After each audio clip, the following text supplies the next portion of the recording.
दिल किए लगोइले गे Mixed by Ranveer Singh. दिल किए लगोइले गे छोड़ के रहो हमरा तो दिल किए लगोइले गे छोड़ के रहो हमरा तो दिल किए लगोइले गे ठुकरा के प्यार हमर ठुकरा के प्यार हमर छोड़ चल गेले गे छोड़ के रहो हमरा तो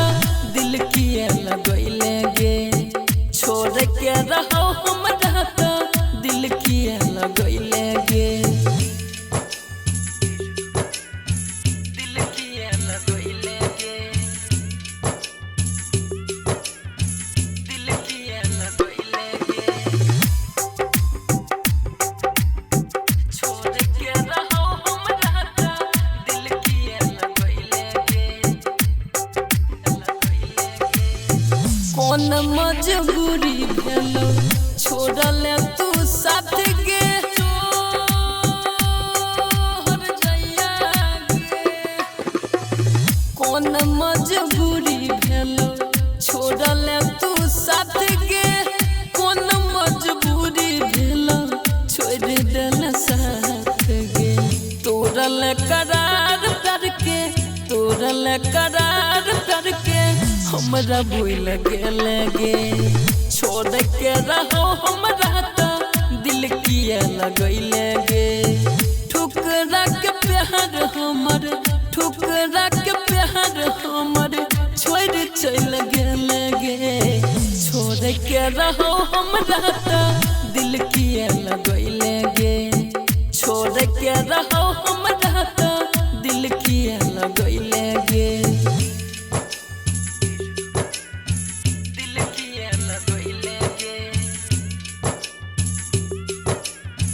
दिल किए लगोइले गे छोड़ के रहो हमरा तो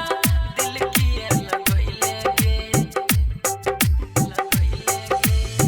भेलो की कसूर हमर भेला तू खपा गे कैले तू दगाबाजी गे